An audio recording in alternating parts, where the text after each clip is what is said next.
Boa noite. Que as generosas bênçãos do Senhor Jesus se estendam sobre todos nós. O garoto de menos de 4 anos de idade olhou para o pai enquanto brincava e, de uma forma espontânea, disse: Pai, os anjos cantaram para mim. O pai parou o que estava fazendo e olhou para o menino, que continuou: Sim, eu fui até a igreja e os anjos cantaram para mim. Eu estava sozinho, mas não tinha medo. E quando eles acabaram de cantar, eu perguntei: Vocês não podem cantar We Will Rock You? Uma música country que ele gostava. E eles riram, pai. Riram, como você está rindo agora. Mas os anjos cantaram para mim. Assim começava a epopeia de um menino de menos de 4 anos de idade, chamado Colton Burpo, residente no estado de Nebraska, nos Estados Unidos. A história começara alguns meses antes. O menino, com o pai, a mãe e a irmã, tinham feito uma viagem de férias. A viagem tinha por objetivo aliviar a tensão da família, desde que, um pouco mais de 8 meses antes, o pai, que era pastor e tinha, portanto, o seu salário como pastor na igreja, também tinha uma outra atividade profissional. E nesta atividade profissional, que era uma atividade física que lhe exigia muito esforço, ele subia e descia de escadas na instalação que ele fazia. E isso lhe garantia, portanto, a possibilidade de sustentar a família sem maiores dificuldades. Mas, como dissemos meses antes, enquanto realizava o trabalho em uma garagem, ele teve uma queda. E nessa queda, quebrou a perna de uma forma muito drástica. O osso ficou exposto. Isso lhe exigiu uma cirurgia. E depois da cirurgia, muitos meses sem colocar o pé no chão. Finalmente, ele pudera colocar o pé no chão e iniciar os tímidos passos, amparado pelas muletas. E amparado pelas muletas, começou a andar. Logo, descobriu um pequeno caroço embaixo ou próximo à axila. E de início ele pensou que aquilo era algo por causa do uso da muleta que houvesse machucado de alguma forma. Bastou uma ida ao médico para descobrir que ele era portador de um câncer de mama. Recuperando-se da fratura, tinha agora um câncer de mama. Mas ele prosseguiu e o tratamento foi exitoso. E logo mais, ele estava com o diagnóstico de que estava curado do câncer. Então, quando ele estava feliz, uma litíase renal se apresentou. E durante 3 dias dias ele ficou urrando como um animal, enquanto expelia as pedras. Agora tudo isso passara. Eles estavam com muitas dívidas, é verdade, porque somente com o salário de pastor, sem o outro, e as dívidas além disso, com médico, hospital, medicação, as dívidas eram enormes. Mas eles resolveram pegar uns poucos dias para saírem, a fim de espairecerem depois de tantos problemas. E foi na viagem que as crianças adoeceram, a menina e o garoto. Febre, vômitos, diarreia. Mas a menina, depois de medicada e 3 dias passados, estava totalmente recuperada. No entanto, o garoto, Colton, ao contrário, a febre não desejava abandoná-lo. E então, retorno ao hospital. O diagnóstico que anteriormente fora dado como uma gastroenterite, verificou-se que estava equivocado. Ele estava com o apêndice supurado, cirurgia de emergência. E fez-se a primeira cirurgia. E quando o menino voltou para o quarto, ele estava cheio de drenos. E durante muitos dias, todo dia de manhã, o médico adentrava o quarto e mexia naqueles drenos, desejando que todo o veneno que estava dentro daquele pequeno corpo de 18 quilos viesse para fora. Aquilo dava muita dor ao menino, e assim, na medida que os dias transcorriam, quando ele via um médico adentrando o quarto, ele começava a gritar, antes mesmo do médico iniciar os curativos e o mexer nos drenos. Mas os dias se passaram, exames, picadas, curativos, e finalmente houve a alta. Pai e mãe pegaram o menino e quando estavam no elevador, o médico veio correndo com os exames na mão e disse: voltem. O último exame acusou um problema muito grave. A infecção não foi debelada. Voltem imediatamente. Ele corre risco de morte. E o menino voltou. Sem ter saído do hospital, já voltou. E foi para uma segunda cirurgia. E agora, o prognóstico era de que possivelmente ele não viveria. O quadro era demasiadamente grave. Foi nesse exato momento, então, que tudo começou a acontecer. O menino estava sendo operado. A mãe, em quase desespero, apanhou o celular e ligou para uma amiga da igreja e pediu que ela convidasse todos os integrantes da igreja para que se juntassem e orassem pela vida do seu menino, porque possivelmente ele morreria. Então ela pedia que os irmãos orassem.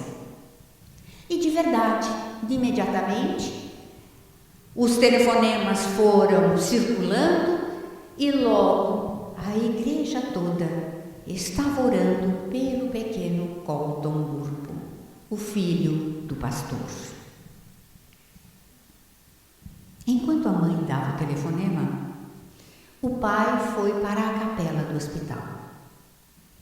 E entrando na capela, era um lugar muito simples, cadeiras para as pessoas se assentarem, um pequeno altar à frente. A primeira coisa que ele fez foi chutar a cadeira, a primeira que ele encontrou.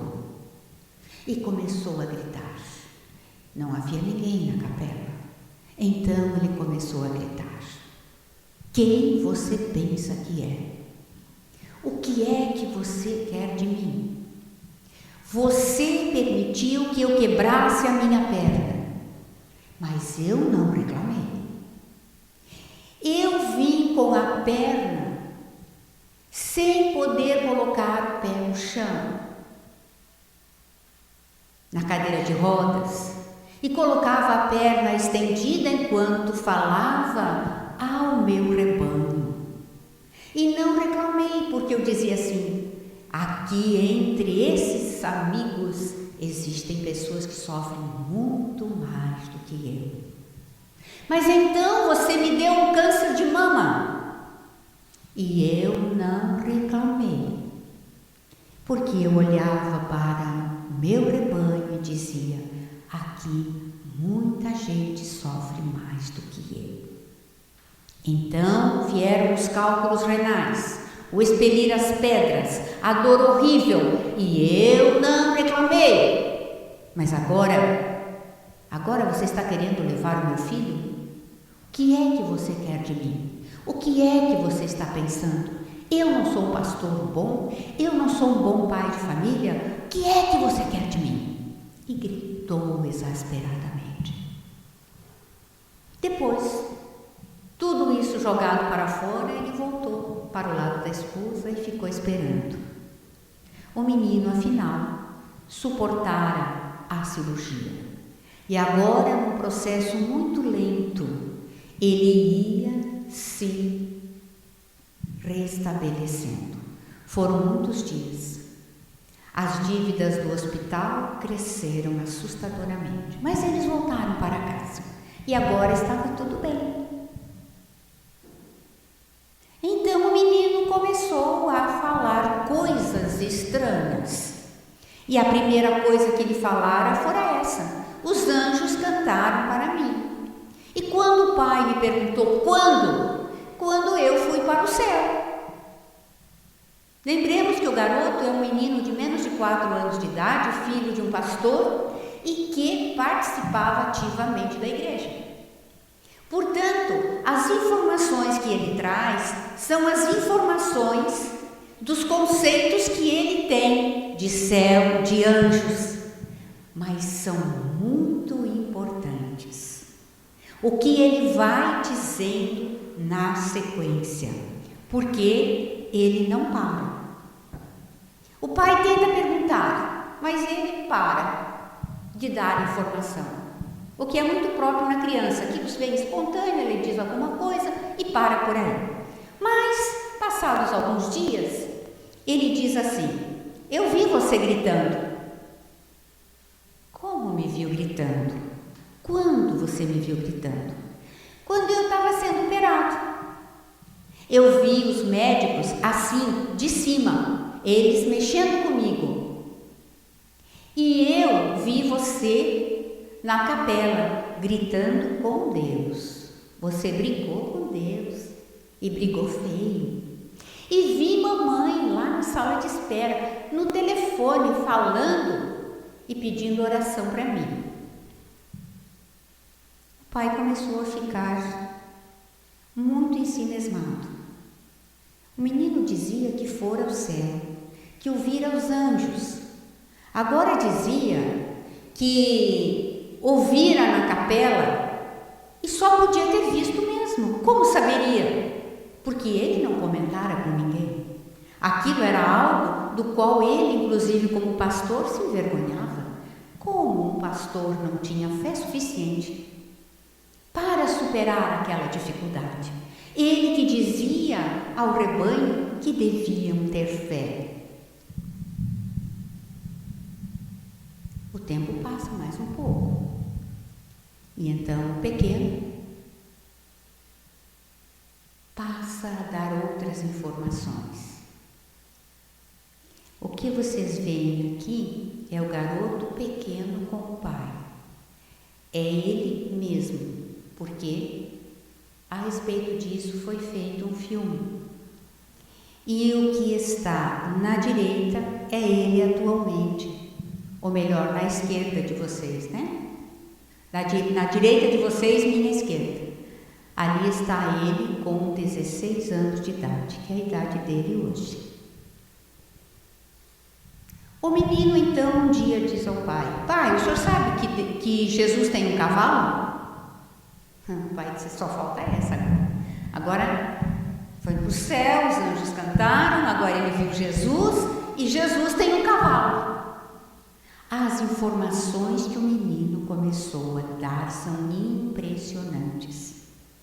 Nós as encontramos em nosso lar, nós as encontramos em obras como Libertação, como livros outros de Edivaldo, como nos Bastidores da Obsessão, como em Memórias de um Suicida, de Ivone do Amaral Pereira. Ele começa a dar informações e mais informações. O pai fica muito preocupado. E como o menino começa a falar e fala para uma pessoa, fala para outra, assim, espontaneamente, quando lhe dá vontade, aquilo começa a circular pela cidade, ao ponto de o pastor começar a, quando está na tribuna, não saber muito bem o que falar. Eu sempre ensinei que só vai para o céu quem morre. É só desse jeito que se vai para o céu. Mas meu filho não morreu e ele diz que foi para o céu. Como é que eu fico? O que é que eu digo para o povo? E aquilo foi criando um drama tão grande dentro dele, um choque entre o que ele ensinava, porque aprendera assim, e o que ele estava ouvindo na sua casa. E é claro que o conselho da igreja percebeu que o pastor não estava bem. Reuniu-se e o afastou da igreja. Quando você estiver bem, pastor, o senhor volta. Por enquanto, só está criando confusão na mente das pessoas. E, aliás, os seus sermões não andam muito bons ultimamente. Aquela clareza com que você nos ensinava, a firmeza, onde está tudo aquilo? Não é possível você continuar na igreja, nós vamos encontrar um outro pastor. E assim foi, ele foi afastado da igreja. Mas se Jesus tinha um cavalo, ele diz que havia outros animais no céu. Não é o que aprendemos na doutrina? Mas nós aprendemos em O Livro dos Espíritos que os animais, quando morrem, têm quase que imediatamente o seu princípio anímico reaproveitado. O que quer dizer que os animais não têm erraticidade. Não há erraticidade como nós, espíritos, as temos. Porque nós temos os espíritos encarnados, os espíritos puros. Todos os outros que estão do lado de lá são espíritos errantes. São os que estão na erraticidade. Mas os animais que se vêem em nosso lar, que se vê lá no Vale dos Suicidas, que são descritos no livro Nos Bastidores da Obsessão, através de Edivaldo, têm uma característica muito peculiar. Eles são lindos, maravilhosos. Seus espíritos que habitam aquele lugar são espíritos bons, de qualidade superior. No Vale dos Suicidas, onde nós só temos os sofredores, os animais são animais peçonhentos, produtos das suas mentes. Então, os animais que se veem no mundo espiritual são produtos da mente. Isso foi muito bem mostrado num filme que se chama O Amor Além da Vida. Quem assistiu deve lembrar que a suicida, ela tinha ao redor de si um ambiente de desolação e havia ali os animais que ela tinha medo, aranhas e ratos. Enquanto o marido, desencarnado, estava num outro ambiente que ele mesmo idealizou e onde inclusive ele fazia o pássaro voar como ele bem desejava e trocar de cor, exatamente como nós lemos em Nosso Lar, quando lemos a respeito do jardim de Veneranda, que ela todo mês troca totalmente as flores do jardim. Produto mental. A cidade de nosso lar é produto mental. Tudo é criação mental. Mas é real. Mas é criação mental. Mas então, quando o menino diz que viu Jesus, o pai vai apanhar todos os livros que tem, gravuras de Jesus, e vai mostrando. Esse personagem você viu? É esse outro? Isso aí não é Jesus. Jesus é lindo, pai. Jesus tem olhos lindos. Ele falava muito dos olhos de Jesus. Em suma, o pai mostrou todos os livros que ele tinha, religiosos e não religiosos, onde havia gravuras, quadros, reproduções de quadros de Jesus, e o garoto dizia: não é esse Jesus. Jesus não é assim. Então tá bom. Então deixa, já que não descobrimos quem é Jesus, o Jesus que você viu, deixa por isso mesmo. Mas aí o garoto diz: sabia, pai, que no céu tem muitas cores? Muitas cores, muito mais cores do que a gente pode imaginar, milhões de cores, que a gente aqui na Terra não conhece. O céu é lindo e tem muita gente lá. Que coisa boa, né? Quando a gente for para lá, tem muita gente no mundo espiritual. Mas, num outro dia, ele diz para o pai: pai, eu vi o Pop. O pai teve um choque.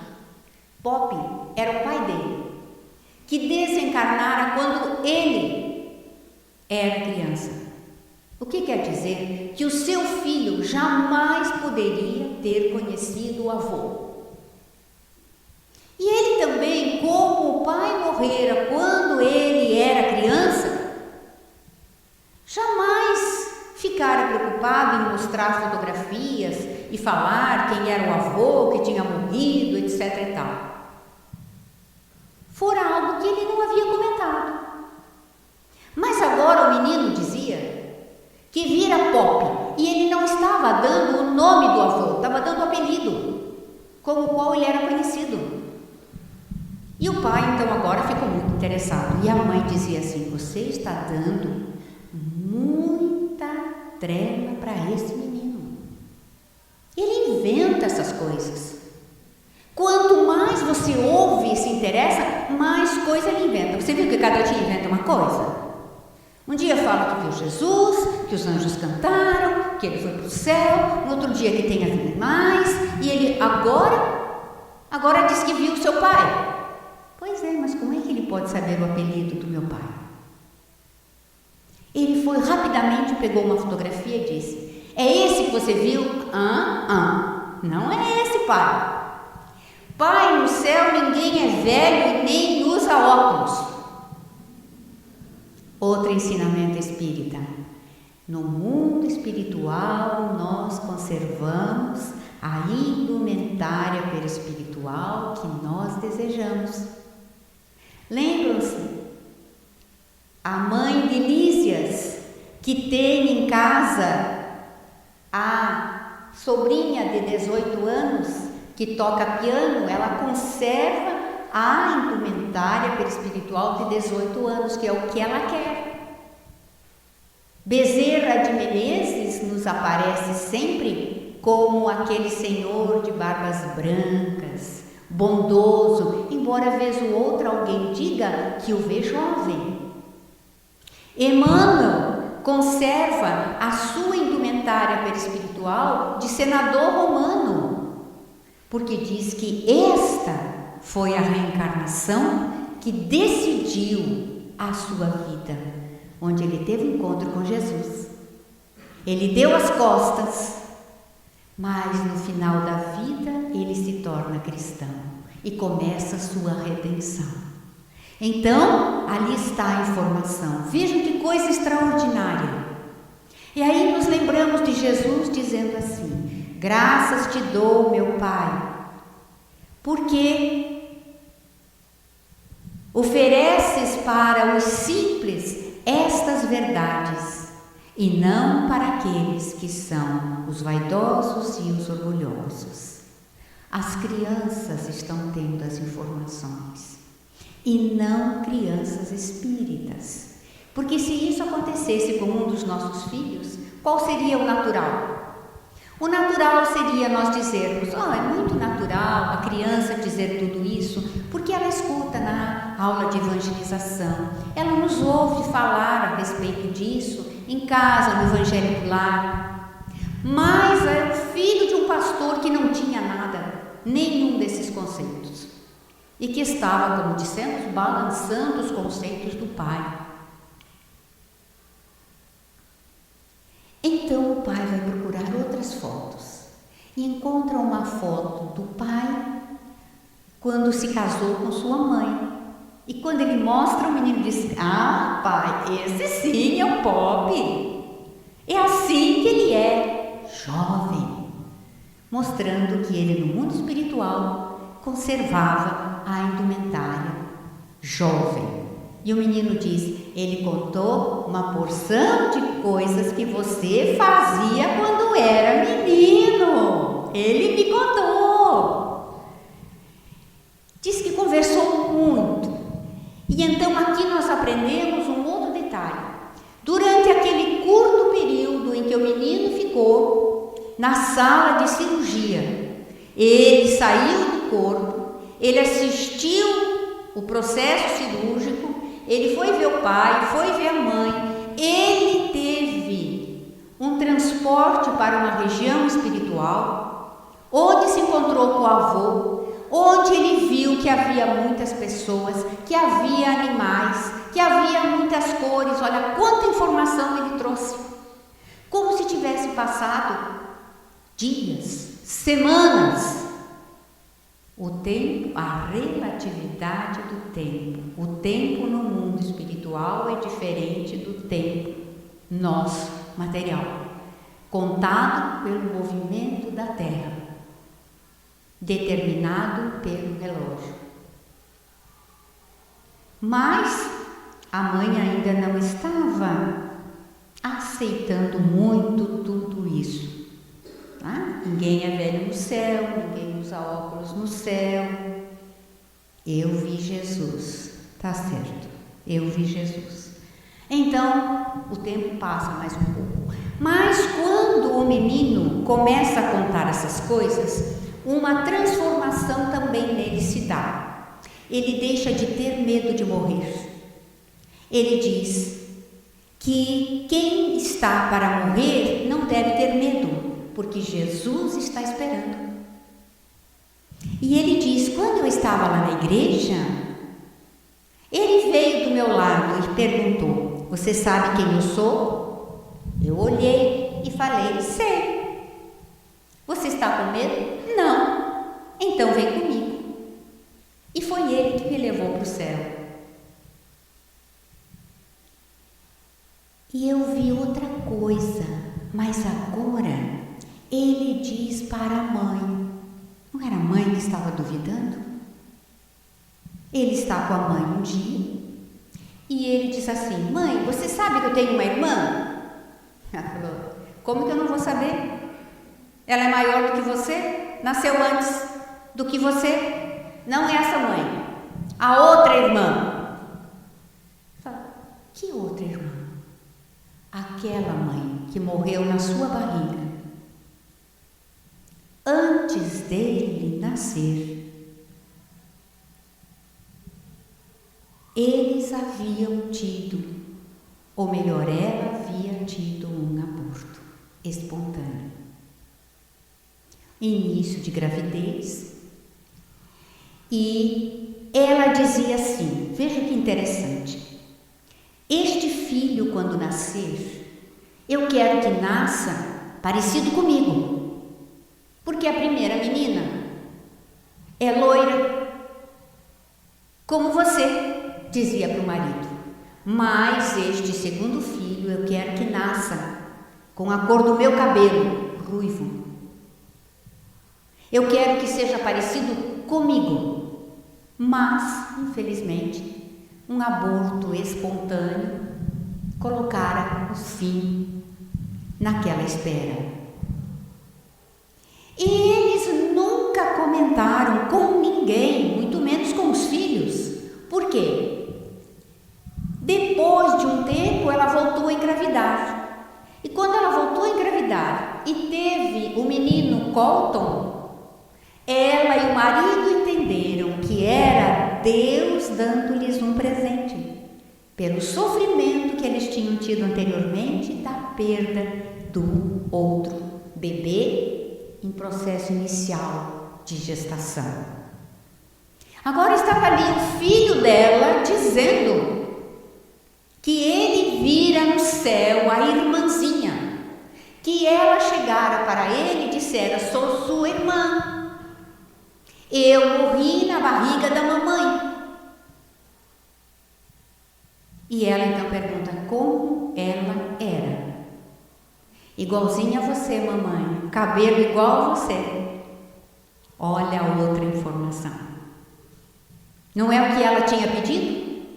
A criança se apresenta no mundo espiritual com o cabelo que a mãe queria, para que houvesse mais uma identificação.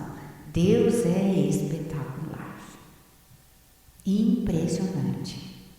Tudo faz bem certinho, mas a mãe pergunta qual é o nome dela. Mamãe, ela disse que ela não tinha nome, porque vocês não deram nome para ela. E era verdade, era início da gestação. Eles nem sabiam ainda se era menino ou menina, não tinham sequer cogitado nomes. E ela então, para uma perfeita identificação, diz: não tenho nome porque eles não me deram nome. Não é maravilhoso? Não é o que nós aprendemos na doutrina? Que os espíritos, eles não são coxos, nem com nenhum problema no mundo espiritual, mas para se identificarem para nós, eles se mostram como nós os tínhamos conhecido na terra, para que nós digamos: sim, era o fulano. Ele tinha até a cicatriz aqui, igualzinha. É a reprodução no perispírito para dar atestado da sua existência. Muito bem, então eu vi Jesus. O tempo passou. Como o menino tinha perdido o medo de morrer, o garotinho, que agora tinha 4 anos, dizia ao pai assim: quando você for no hospital para ver aquelas pessoas que estão muito mal, eu quero ir junto. Por quê, filho? Porque eu quero dizer para eles que não precisam ter medo para morrer, porque Jesus está esperando, e porque existe um céu e eles vão para lá, porque eu fui. E o pai ia para o hospital e levava o menino junto. E o menino parece que conseguia perceber quem é que estava para desencarnar. Se aproximava, pegava na mão da pessoa e dizia assim: não tenha medo, não vai doer e você não vai ficar sozinho. Jesus está esperando e você vai para o céu. Uma mensagem de otimismo para quem estava a ponto de desencarnar. Aí ele chegava perto de outro e dizia assim: vamos rezar? E orava com o doente. E a mãe ficava alucinada com isso. Imagina, você pega o menino para levar no hospital para ver pessoas que estão à morte. E quando eles morrem, você leva o menino no cemitério para ver o enterro. Que coisa mórbida! E ele dizia assim: é ele que quer. E não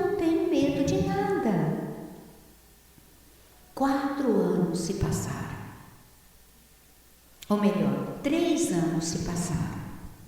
Agora o garoto está com 7 anos. E o pai, um dia, recebe um PowerPoint. Todos nós que temos e-mail, né? Recebemos PowerPoint de um, de outro, alguns muito bons, outros nem tanto. O pai recebe e começa a ler o e-mail antes de abrir o PowerPoint. A pessoa se identifica e diz: soube que seu filho, há alguns anos atrás, com 4 anos de idade, teve uma visão do céu. Então eu estou lhe mandando um PowerPoint de uma outra criança. Uma criança que aos 4 anos de idade começou a ter visões do céu. E o que essa criança via, aos 6 anos ela começou a pintar. Estou mandando alguns quadros nos slides para que você possa ver. Acho que é uma informação que vai lhe interessar. Saber que seu filho não é o único que diz ter visto o céu e ter ido ao céu. Existem outras crianças. Essa menina se chama Akiane Kramari, lituana de nascimento, filha de mãe ateia, religião nenhuma, conceito nenhum de Deus, alma, imortalidade, absolutamente nada. Hoje essa menina vive nos Estados Unidos, no estado de Idaho. Ela está com 21 anos de idade hoje. Pinta até hoje. Entre tantas pinturas, o pai começou a olhar. Entre tantas pinturas, uma lhe chamou a atenção: o rosto de Jesus. Aí ele chama o filho. Esta é a jovem, Akiane Kramari. Depois de pintar, ela começou a escrever poesias. Os quadros dela são lindíssimos. E ela diz que são imagens do mundo espiritual que ela vê. E a gente vai lendo Nosso Lar e toda a outra produção de André Luiz e vai vendo naqueles quadros a espiritualidade. Vejamos que coisa maravilhosa. E ali está um quadro de Jesus. O quadro de Jesus é muito interessante, porque ela conta, vejam, essa é uma das imagens de uma paisagem, que ela diz que é uma paisagem espiritual. Ela conta que ela desejava pintar o rosto de Jesus, como ela vira, como ela tinha percebido, mas ela não tinha um modelo. E então ela pediu que lhe fosse mandado um modelo. Naturalmente pediu às forças espirituais.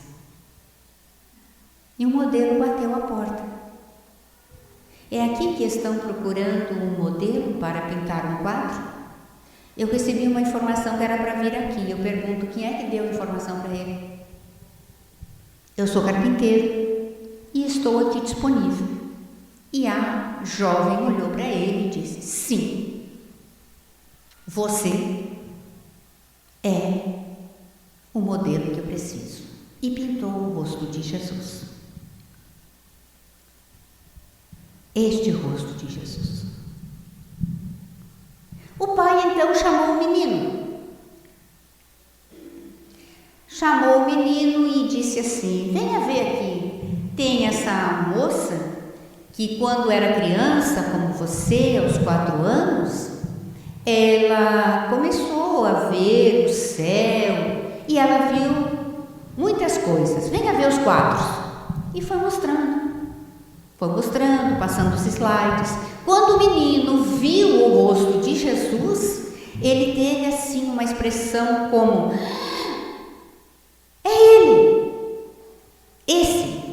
é o Jesus que eu vi no céu. É esse. E o interessante é que quando ele descrevia Jesus, ele dizia assim: Pai, Jesus tem cabelo assim e assim, ó. Ele não sabia que isso era barba, né? Então ele dizia que Jesus tinha cabelo assim e assim. Tinha cabelo por tudo. E agora ele dizia: esse é Jesus, viu, Pai? Eu não disse que ele tinha olhos bonitos?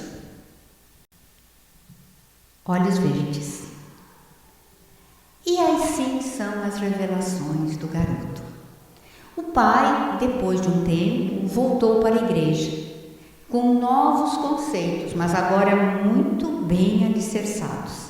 Mudou o seu discurso, porque agora ele tinha uma experiência pessoal e a experiência do seu filho para relatar para a igreja. Sim, pode-se ir ao céu sem precisar morrer. E como diz o garoto, o céu é de verdade, o céu é real, o céu existe. O menino tinha outros conceitos que trouxe, muito interessantes. Vejamos que nós dissemos que o pai teve várias dificuldades de saúde e foi se endividando. Logo que eles voltaram para a casa do hospital com o menino, começaram a vir as contas. E eles foram abrindo as contas, pai e mãe, aí começaram: vamos pagar essa não agora, essa vamos esperar porque não temos dinheiro. Conta do hospital, $34 mil. O pai disse assim: podia ser 1 milhão, não tenho dinheiro para pagar mesmo, não vou pagar. Vai ter que esperar. O menino estava brincando na sala. Ele se levantou, veio para a mesa da cozinha, onde estavam o pai e a mãe discutindo a questão do que pagariam, o que ficaria para depois, o que seria negociado. Pôs a mão na cintura e falou assim: pai, Jesus usou o doutor para me consertar. Você precisa pagar o doutor. E foi embora. E o pai e a mãe olharam um para o outro: que é isso? Desde quando um credor, ou melhor, um devedor, vem pedir pelo credor? E pior, um credor que só lhe causou dor, porque quando ele viu o médico, ele começava a gritar. Como isso? Mas ele diz: Jesus usou o doutor para me consertar. O que aprendemos hoje à tarde quando falamos sobre a mediunidade? Que não precisamos crer nos espíritos para que eles nos auxiliem, para que eles nos influenciem. O médico estava sob uma assistência espiritual e o garoto viu. Jesus usou o médico para me consertar. Uma outra grande informação. Finalmente, o menino, claro, atraiu a atenção da mídia. Ele participou de 2 programas de entrevista nos Estados Unidos. Mas assim, quando vieram entrevistá-lo, ele no balanço, faziam perguntas, ele respondia e a pessoa tinha que correr atrás dele, porque ele continuava a brincar, não queria saber de entrevista nenhuma. E os pais disseram assim: podem entrevistá-lo, mas sem causar nenhum trauma para o menino. O que ele responder, responde. Se vocês perguntarem e ele não responder, não repete a pergunta. Porque não queremos nada forçado. Então é só o que for espontâneo. Mas aí o pai resolveu colocar essa experiência toda num livro. E junto com uma escritora que é premiada pelo New York Times por já ter escrito vários best-sellers, escreveu um livro. E na hora de publicar o livro, ele perguntou para a esposa: que nome você acha que eu devo dar ao livro? e ela sugeriu. A escritora que escrevera com ele também fez uma sugestão, e ele também tinha sua própria sugestão. Mas de repente ele virou para o filho e falou assim: filho, que nome você acha que deve ter o seu livro? O céu é real. Traduzindo para nós, como o céu é de verdade. Ele diz: esta é a mensagem que eu tenho que passar para o mundo. Para isso eu fui ao céu e voltei, para dizer para todo mundo que o céu é de verdade, imortalidade da alma, a realidade do mundo espiritual. Olha, Deus se serve de uma criança para informar ao mundo. A criança que não tinha os conceitos espíritas, a criança que traduz da sua forma o que ela viu e que nós aprendemos estudando a doutrina espírita. Que maravilha! Aí lembramos do profeta que escreveu e que Jesus toma para si essas palavras e repete que no final dos tempos derramarei do meu espírito sobre toda a carne. Vossos filhos e vossas filhas profetizarão, vossos velhos terão sonhos. E aí estão as verdades sendo espalhadas no mundo. Ainda em O Livro dos Espíritos, lemos que o codificador, extraordinário codificador, Allan Kardec, que nós ainda não entendemos como ele é grande, o quanto ele é grande, o extraordinário Allan Kardec pergunta aos espíritos: o espiritismo se tornará um dia crença geral no mundo? E os espíritos respondem: sim. E nós dizemos assim: então todo mundo vai ser espírita. Não é isso que o Livro dos Espíritos diz. O Livro dos Espíritos diz, e aí precisamos continuar a ler. Os espíritos dizem sim. Isso quer dizer que se tornará crença geral tudo aquilo que o espiritismo ensina. Por quê? Se trata de leis naturais e, portanto, por serem leis naturais, serão conhecidas de todo o mundo. E então nós assistimos as crianças dando informações em lugares diferentes do mundo. Um filho de um pastor, a filha de uma mulher que não tem religião alguma, conceito algum de Deus, da alma, da imortalidade, nada. E assistimos os filmes proliferando, dando informações. E vamos assistir o filme e fazemos as ligações com o Livro dos Espíritos. Olha, aprendemos isto no Livro dos Espíritos. Veja como eles traduziram no filme. Vamos assistir o filme Passageiros. E quanto mais nós assistimos, mais nos damos conta: perturbação espiritual depois da morte. É isso que nós estudamos no Livro dos Espíritos. Olha como eles traduziram.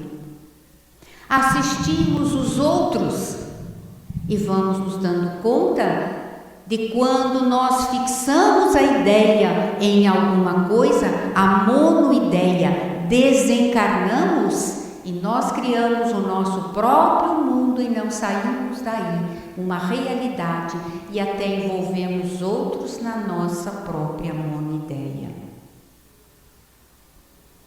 Porque o filme mostra os espíritos que não aceitam que morreram. Nem quando o marido desencarnado a vem buscar, no sentido de venho te resgatar, ela permanece na sua monoideia.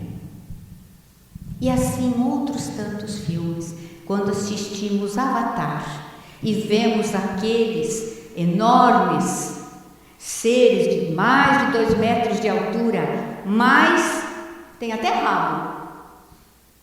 Mais uma coisa impressionante, o que é que nós aprendemos no Livro dos Espíritos? Que a forma humana é universal. Isso quer dizer que em todos os mundos a forma humana é universal. Aí nós vemos, sim, o que é a forma humana? É as 2 pernas, 2 braços, 2 olhos. Ninguém vai aparecer com um olho no meio da testa. Nós vemos o ser ali retratado, ser enorme, colorido, uma feição diferente. A forma humana, já vamos fazendo as ligações com o que aprendemos em O Livro dos Espíritos. Não é extraordinário isso? Você ir descobrindo que as verdades estão se espalhando pela face da Terra. E as pessoas dizem assim, mas claro, porque isso dá dinheiro, uma bilheteria milionária, pois que dê muito dinheiro. Que importância tem? Quando as verdades estão sendo espalhadas. É melhor isso do que estarem colocando outras coisas na tela. E nós vemos esse tipo de filme crescer, Comunicações dos Espíritos. Os vários mundos habitados. Porque Pandora é outro mundo. Que a nossa ambição vai até lá para tentar destruir. A comunicação que eles têm com os espíritos. E esta comunicação que eles têm, inclusive com os animais, com as plantas, esse retorno à natureza, porque todos somos criaturas de Deus. Quantas maravilhas ali! Além de, quando aparecem aquelas montanhas flutuantes, a gente começa a lembrar das descrições de Camille Flammarion. Quando fala dos outros mundos. E pensamos, será que o produtor viu isto em alguma viagem, em algum sonho? Porque lemos em Nosso Lar que André Luiz vê um quadro lá em Nosso Lar e ele diz, eu conheço esse quadro. Lá na Terra tinha esse quadro, só que esse aqui tem uns detalhes que aquele não tem. Esse parece mais bonito do que aquele, mas é o mesmo quadro. E o Espírito diz, pois é, o pintor esteve aqui, viu o quadro, voltou e pintou, de acordo com o que ele lembrava. Então, aquele é cópia deste, não o contrário. Quantas coisas que vêm do mundo espiritual para a Terra. Quando hoje nós temos um aparelhinho pequenininho que tem uma informação fenomenal dentro dele. Quando nós ouvimos falar das cirurgias minúsculas que são feitas, das cirurgias que são feitas no feto, sanando problemas antes que ele venha à luz. O que é isso? Antes, para se fazer uma cirurgia, era preciso abrir o peito todo. Hoje eles fazem um buraquinho aqui, um buraquinho lá, outro buraquinho, e a sonda vai e realiza. E 2, 3 dias depois a pessoa está em casa, como se não tivesse acontecido nada. Menos invasiva, menos agressiva. De onde vem tudo isso? Do mundo espiritual. Lembramos do codificador. O codificador, num processo de sua vida em que estava adoentado, ele diz que durante a tarde ele teve um pequeno sono e ele sonhou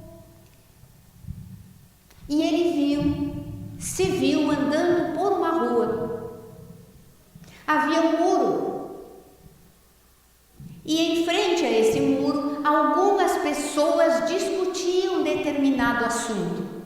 E o que elas discutiam, ele olhou e começou a ler que estava no muro. Dentro, em breve, se descobrirá um produto para proteger as rodas, e desta forma os veículos andarão sobre as estradas com muito mais rapidez. E ele acordou, não conseguiu ler tudo. O primeiro pneu aparecido, ou melhor, criado por Dunlop, de borracha, foi para proteger o pneu, ou melhor, o ar da bicicleta do seu filho. Foi o primeiro pneu. E Allan Kardec teve isso mais de 20 anos antes. Ele viu num mundo espiritual que se discutia sobre a descoberta do pneu, utilizando a borracha. E ele mesmo perguntou ao Espírito: por que para mim, se eu não entendi o que é que vai acontecer? E o Espírito lhe disse: para que você saiba que existe isto, que há esta possibilidade, e que é assim que as coisas acontecem. Então, nós nos dizemos muito felizes por sermos espíritas, por termos todo este conhecimento, esta verdade mais avançada. Como dissemos hoje à tarde, não somos os detentores da verdade única, que isto só está com Deus, só Ele detém a verdade única e total. Nós temos a parte da verdade, uma parte mais avançada.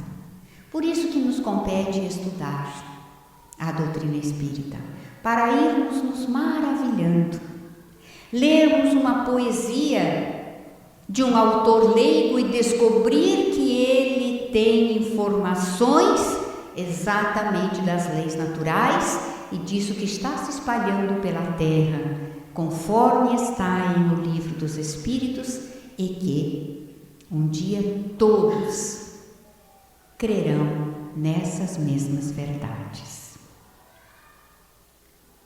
É muito bom nós sermos espíritas. Ser espírita é uma honra e também um grande compromisso, porque nós temos a responsabilidade do conhecimento, e com a responsabilidade desse conhecimento nós teremos que dar conta do que fizemos com ele. Como está em Lucas, as palavras de Jesus: dá conta da tua administração, da administração do conhecimento que temos da doutrina espírita. O convite é para que nós abracemos o livro dos Espíritos, o livro dos Médiuns, o Evangelho segundo o Espiritismo, o céu e o inferno, a Gênese, principalmente esses dois últimos que são quase desconhecidos, e vamos lendo lá. Principalmente a Gênese, que fala da geração nova, dos tempos novos, da era nova. Por vezes nós olhamos para o mundo e perguntamos: por que tudo isso? Porque faltou ler a Gênese. Porque tudo está lá, explicando as palavras de Jesus. Que os últimos tempos, do mundo que acaba, de um outro mundo que começa. Que Jesus nos guarde, nos abençoe e nos dê da sua paz, hoje e sempre. Muito obrigada.